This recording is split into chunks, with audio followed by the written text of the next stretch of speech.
Oh, are y'all in for a bumpy ride? And also maybe like a little puke-filled ride. Hi everybody. This video I originally was gonna start out as a vlog, and then it just quickly became a story time, and I realized I haven't done one of those in a minute. And let me tell you, you guys are gonna be eating good, because this. If you follow me on TikTok, you know a little bit about it. I've posted on some of my Instagram stories about it. This is kind of recapping the last 24 to 48 hours of my life. And it's trauma, babe. It's Charlie and the Trauma Factory. So without further ado, Chris, take it away. No, actually, before Chris takes it away, trigger warning: blood, vomit, poop, death, trauma, diarrhea. I think those are the main ones. Before we get into the story time part 2, I just wanted to say, New York City, I'm finally doing a show on March 3rd at the Bell House. Tickets are down below. Get them while you can. And okay, shameless plug out of the way. Buckle up. Yesterday I woke up. I thought it was going to be a totally normal Tuesday. I get the dogs. We go downstairs. I'm about to take them out. What is that I hear? Booger going.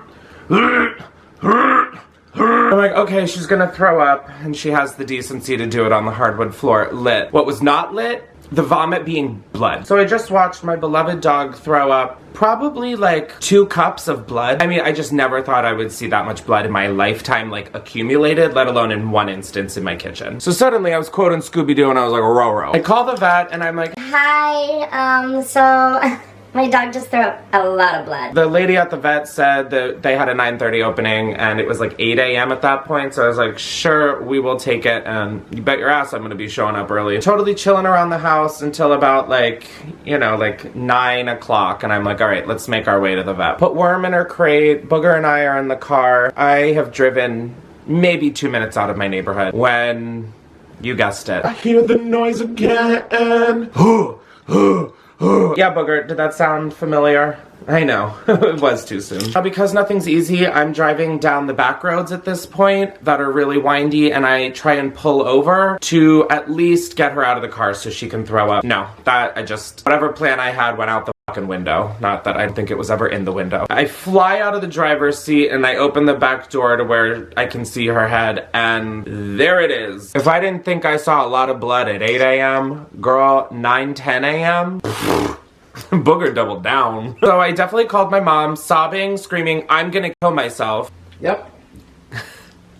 Thank you for the confirmation. I'm in somebody's front yard who is sitting on their porch watching me have the meltdown of a lifetime. I'm sitting there thinking, you know what, Chris? The car's done. So I proceed to drive to the vet with not only Booger, but a bathtub of blood in my backseat. We get to the vet. Booger looks like she has been MMA fighting. She is covered in her own blood. I'm standing in the waiting room of this vet, sobbing behind a fat pair of sunglasses. I've got sweatpants and leather mules on, looking like a fucking lunatic. We finally go back. I'm hysterically sobbing. I usually think I'm pretty good under stress. Not when it comes to a living being that I'm responsible for. The vet is drawing her blood. I am literally saying my final goodbyes. So we're at the vet for maybe like 2 hours, and then they're like, so it might be an ulcer, you need to go to the ER. We drive 45 minutes to the ER. Once we got to the ER, this is when I started to post on TikTok about this. I don't know why, but there was just like a lot of alone feeling, and you know, I just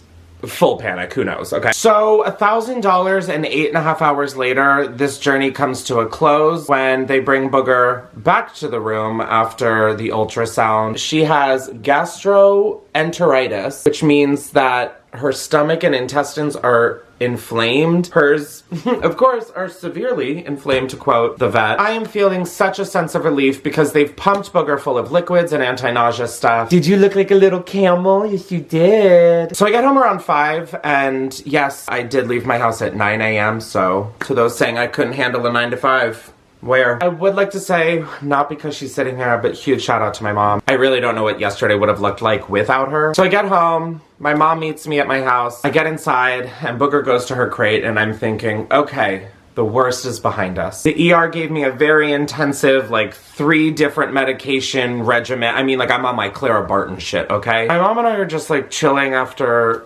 just the trauma. It was just trauma. A couple hours have passed by. I've checked on Booger periodically, and I decide, okay, I'm gonna take her out. This is where the story just takes a fucking left turn, and then a right turn, and then drives off a cliff. She goes pee immediately, which is great. She then assumes the position to take a dump, and I'm thinking, we've made it. She finishes taking her dump, and I just see that it's runny, which I kind of expected. Mind you, it's dark at this point, so I turn on my flashlight to pick up the poop, because like State Farm, I am a good neighbor.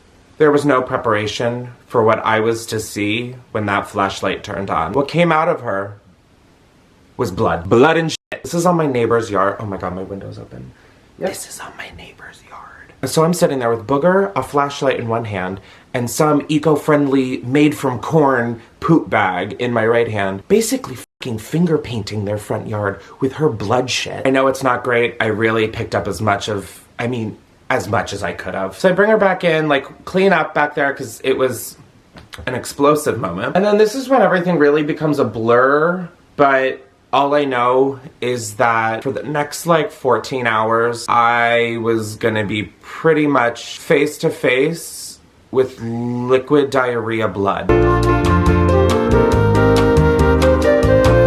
After we come back in, she goes to her crate, and then we sort of start to smell something. And I mean, I don't need to create some sort of lead up to what we smell. It was the exact same thing I painted my neighbor's lawn with. She wasn't eating anything, and she's on a bland diet, which just means chicken and rice. Oh my god, I forgot that I like Chef Boyardee'd that up in the middle of all of this. So I'm trying to feed her chicken and rice, aka just trying to get her medicine down. I decided to put honey on a spoon and put one of the capsules in that. That's working like a charm. The anti-nausea ones, not really sure if those entered the system, and quite frankly, I don't fucking care. We thought we were smart and would just put a blanket down on the couch. And then I'm sitting next to her, and what is that I smell? Oh, right, a crime scene. She is just laying there sleeping with the scariest smell and substances coming out of her. It's like, truly, it's like a tar factory. I'm no trend forecaster, but I could pretty much see where the trajectory of this night was going. So luckily when I got Booger back in LA, Claudia and Phineas gave me Peach's old like wired crate, the ones that like collapse. And because I haven't fully unpacked 2 years later, it's in my garage. So I figured instead of her possibly redecorating the inside of her wooden crate, I would put her in this one. It would be a lot easier to clean, etc. So we decided to move her into her, you know, retired living. She has towels down. It's not great, but it's, you know, I figured that I'm going to be changing this shit out a lot. I'm not putting in any nice beds or anything. By like 10 o'clock, 10:30, my mom decides to leave because she has a life of her own. I mean, at that point, there had been a changing of the guards like 8 different times. We have like wiped her ass, changed out her towels. I mean, it has been a whole production. And then that's sort of when I have another breakdown that, holy fuck, I am so overwhelmed and I am so alone. I just felt like a little baby. And I was acting like one. I don't need to get into much more detail. Just the smell I have been smelling for the last however many hours. I can't express enough truly how insufferable it's been. It's such a strong smell of blood, and it is such a strong smell of shit. So I pretty much decide that I'm gonna sleep on the couch so that if anything happens, I can be right here. So it's like 1:30, and I think I finally, you know, cleaned up the last one. Like, she's down for the count. I'm laying on the couch, truly where I'm sitting. And I'm like, okay,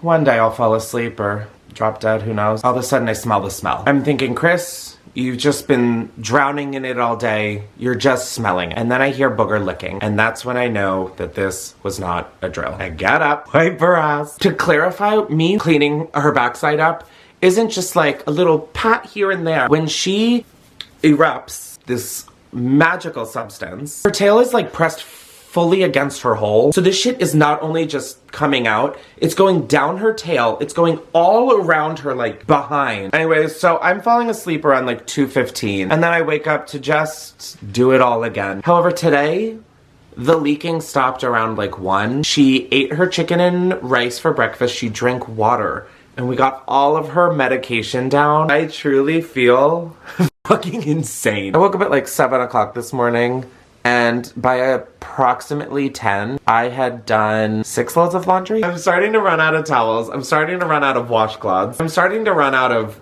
I mean, a will to live. Yeah, it's just been a long couple day. And a lot of trauma. Oh, a whole lot of trauma. I was gonna make this the start of a vlog. However, this really, yeah. Wow, it's story time. Forgot about those. I'm like trying to be jokey because otherwise I think I will just cry. Although I think I'm on my Ariana Grande shit and I've got literally no tears left to cry. I took her on a mini walk since she's literally been crate bound this whole day. She seems to really be getting herself back into it. She has a lot of her energy again. I just gave her one of the medications that is like the biggest pain in the ass to do. This specific one that I just gave her, you have to break the pill in half, put it in a syringe, put hot water in there, shake it up to create a slurry, and then shoot it down her throat. If there's ever a Breaking Bad reboot, I mean, I really feel like I have the experience to get the role. However, knock on wood, I think we're in the clear.